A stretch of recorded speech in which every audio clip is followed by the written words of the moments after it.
दुनिया में जो बेस्ट सेल्फ हेल्प किताबें लिखी गई हैं वो कहीं ना कहीं डायरेक्टली इनडायरेक्टली मैनिफेस्टेशन या लॉ ऑफ अट्रैक्शन की भी बात करते हैं। दीपक चोपड़ा हो या ओपरा विनफ्री या जिम कैरी, वो कहीं ना कहीं अपनी सक्सेस का श्रेय अपनी मेहनत के अलावा लॉ ऑफ अट्रैक्शन या मैनिफेस्टेशन की पावर को भी देते हैं। लेकिन क्या आप जानते हैं सिर्फ 1% लोग ऐसे हैं जिनके लिए कि लॉ ऑफ अट्रैक्शन या मैनिफेस्टेशन सच में काम करता है। बाकी 99% का क्या? आज मैं आपको बताऊंगा इस वीडियो में वो मिस्टेक्स जिसके कारण कि मैनिफेस्टेशन या लॉ ऑफ अट्रैक्शन आपके लिए काम नहीं करता, वो मिसिंग लिंक जिसको अगर आपने अपनी लाइफ में फिक्स कर लिया तो फिर से आप अपने अंदर की पावर के सहारे अपनी रियलिटी को क्रिएट कर पाएंगे। दोस्तों, अगर आप वो हैं जिसने द सीक्रेट पढ़ा, सारी किताबों को पढ़ा, सेल्फ हेल्प किताबों को पढ़ते हैं, विजुअलाइजेशन किया, एफर्मेशंस किया, लेकिन फिर भी कुछ काम नहीं कर रहा, इसका सीधा सा मतलब है कुछ ना कुछ मिसिंग है। तो समझते हैं इस वीडियो में। पहली चीज तो ये समझो कि जब इतने बड़े बड़े लोग इसकी बात कर रहे हैं, जब बुद्ध ने ये कहा कि हमारे विचार ही हमारी रियलिटी को क्रिएट करते हैं, हमारे वेदों में भी इसका एविडेंस है, ये बात गलत तो नहीं हो सकती। तो अगर आपके लिए काम नहीं कर रहा, इसका मतलब है आपका सेल्फ डाउट। तो सबसे पहले अपने अंदर विश्वास लाइए कि ये चीज काम करती है और इसके एविडेंस को अपने लाइफ में देखना शुरू करिए। दरअसल जब गॉड ने हमें बनाया तो हमारे अंदर ही वो शक्तियां दे दी जिसके सहारे हम अपनी रियलिटी को क्रिएट कर सकते हैं। और ये आप इसे सबकॉन्शियस माइंड कहें, न्यूरोसाइंटिस्ट इसे ब्रेन कहें, जो भी कहें, लेकिन अगर आप ब्रेन के हिस्से को और इसके फंक्शन को साइकोलॉजी के सहारे एनालाइज करेंगे तो ये देखेंगे कि हमारे विचार हमारी रियलिटी को 90% नहीं 100% इंपैक्ट करते हैं। अब इसे गहराई से समझने की कोशिश करते हैं। अब मैनिफेस्टेशन आपकी लाइफ में काम करेगा या नहीं, इसके पहले ये देखिए कि मैनिफेस्टेशन ऑलरेडी आपकी लाइफ में काम कर रहा है।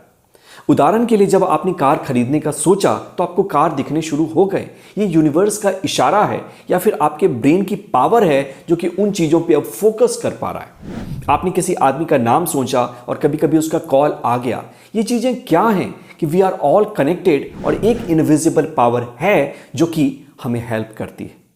तो सबसे पहले फेथ के साथ आइए, इस विश्वास को लाइए कि जो चीज हर किसी के लिए काम कर रही है, बड़े लोग इसके बारे में कह रहे हैं, तो इसका सीधा सा मतलब है ये काम तो करती है, सिर्फ अब मुझे फिगर आउट करना है कि ये कैसे मेरे लिए भी काम करेगी। दूसरी चीज है क्रिएट टू अट्रैक्ट।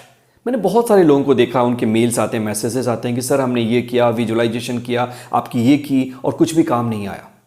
सबसे पहले इस बात को समझिए कि आपको क्रिएट करना पड़ेगा कुछ, तभी आप अट्रैक्ट कर पाएंगे। इसका मतलब क्या है? हमारा ब्रेन एक क्रिएटर है, वो लगातार हमारे थॉट्स को, हमारे इमोशंस को, इनफैक्ट हमारे एक्शंस को भी क्रिएट कर रहा है।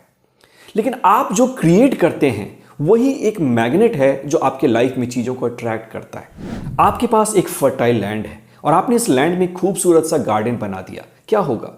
खिलखिलाती हुई, मचलती हुई तितलियां और चिड़ियां उसमें आ जाएंगे चहकते हुए। लेकिन अगर आपने उसी जमीन को एक डस्टबिन बना दिया, डंप बना दिया, जहां पे कि सारा कचरा डंप किया जाता है, तो क्या होगा? वहां पे मच्छर, मक्खियां, कीड़े अट्रैक्ट होंगे। तो हर चीज की अपनी एक एनर्जी है, वो किसको आकर्षित करता है, लेकिन इसका कंट्रोल कहां है? आपने इसे क्रिएट किया। उसी तरह से हर दिन हमारे पास हमारे एक्शंस, हमारे थॉट्स के सहारे एक चॉइस है कि हम अपने अंदर क्या निर्माण कर रहे हैं। क्या आप अपने अंदर एक हेवन या एक गार्डन का निर्माण कर रहे हैं जहाँ पे कि ट्रैंक्विलिटी है, जहाँ पीस है, जहाँ शांति है, जहाँ लोगों के लिए अच्छी भावनाएं हैं, तो आप अच्छी चीज़ों को अपनी लाइफ में अट्रैक्ट करेंगे। वहीं दूसरी तरफ अगर आपके मन में नेगेटिविटी है, दुर्भावना है, तो आप अपने अंदर एक हेल का निर्माण कर रहे हैं जो कि आपके लिए मच्छर, मुसीबतें, यही सब पैदा करेगा। सो आपको हर दिन ये सवाल पूछना है और खुद पे काम करना है कि मैं अपने अंदर क्या क्रिएट कर रहा हूं, क्योंकि जो मैं अपने अंदर क्रिएट करूंगा वही मैं रियलिटी में अट्रैक्ट करूंगा। दूसरी चीज है लैक ऑफ क्लैरिटी या डुअलिटी की कमी। कहते हैं कि प्राचीन काल में एक सम्राट हुआ जो कि अपने घोड़े को पानी पिलाने के लिए ले जाता है, और उस समय कुएं से जो बैल चलते थे ना, तो उसके कारण एक ऐसा सिस्टम बना था जिससे पानी आता था, लेकिन इसके कारण आवाज होती थी। तो वो कहता है कि मुझे आवाज नहीं चाहिए, मेरा घोड़ा भाग रहा है। और वहां पे जो आदमी था उसने कहा अगर पानी चाहिए तो आवाज भी आएगा, और अगर आवाज चली गई तो पानी भी चला जाएगा। आपने देखा है बहुत सारे लोग कंप्लेन करते हैं कि एरोप्लेन में मुझे बहुत साउंड आता है, ये साउंड ना आए लेकिन फिर भी मैं जल्दी पहुंच जाऊं। इसे कहते हैं डुअलिटी। दिन अगर आएगा तो रात के साथ आएगा, अगर कुछ अच्छा होगा तो कुछ बुरा भी होगा, अगर कुछ चीज़ अच्छी आपके लाइफ में हो रही है तो कुछ चैलेंजेस को भी लेकर के आएगी। हर दिन के बाद एक रात है, हर रात के बाद एक दिन है, इसे हम डुअलिटी कहते हैं।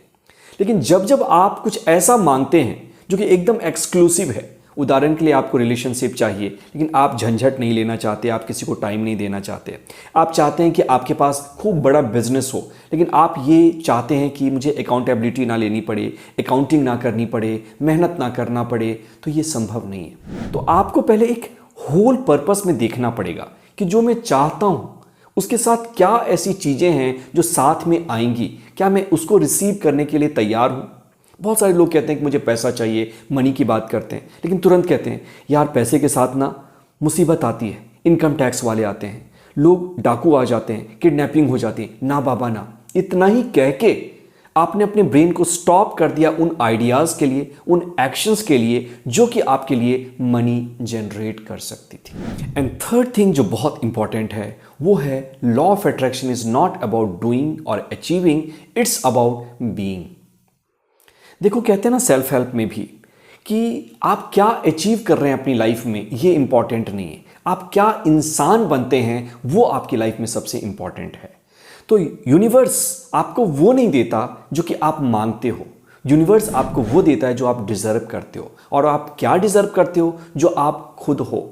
तो सबसे पहले हमें अपनी पर्सनैलिटी पे, अपनी आइडेंटिटी पे काम करना पड़ेगा। अगर आपको 1 करोड़ रुपए चाहिए तो खुद से सवाल पूछिए, क्या मेरे अंदर वो कैरेक्टर है कि मैं 1 करोड़ रुपए को अट्रैक्ट कर पाऊँ और अपने पास रख पाऊँ। अगर आप चाहते हैं कि अमीर आदमी आपसे शादी करे तो आपको ये भी पूछना पड़ेगा कि वो करोड़पति आदमी या रिच आदमी अगर मेरे से शादी करेगा तो क्या मैं उसके लायक हूँ? Do I really deserve it? क्योंकि अगर आप सिर्फ विश करते हैं और आप अपने आप पे काम नहीं करते, अपने आप को तैयार नहीं करते, तो आप एक रिसीवर नहीं बन पाएंगे। अपॉर्चुनिटीज तो आपके पास आ सकती हैं लेकिन वो आपके पास ठहरेंगी नहीं। So learn to receive. और रिसीव आप कब करेंगे? जब आपके अंदर पात्रता आएगी। और पात्रता कब आएगी? When you begin to deserve, then your container will expand. आशा करता हूं दोस्तों कि वीडियो आपको पसंद आई होगी, short and sweet. Law of attraction एक साइंस है। It has been proven in the laboratory of time and laboratory of human beings कि एक सत्य है, एक साइंस है। आप भी इसे आजमाइए और इसके सहारे उन इनविजिबल फोर्सेस को भी अपनी लाइफ में इंटीग्रेट करिए जो कि आपको गाइडेंस देंगी, जो कि आपको इंट्यूशन देंगी, जो कि असंभव को भी संभव बना सकती हैं और आपके लिए नए दरवाजे खोल सकती हैं। यूं ही बना रहे आपका साथ, फिर होगी मुलाकात। मैं पीयूष प्रभात मिलूंगा अगले वीडियो में। कमेंट में लिखकर बताइएगा कि अगला वीडियो आपको किस टॉपिक पे चाहिए। Thank you, bye bye.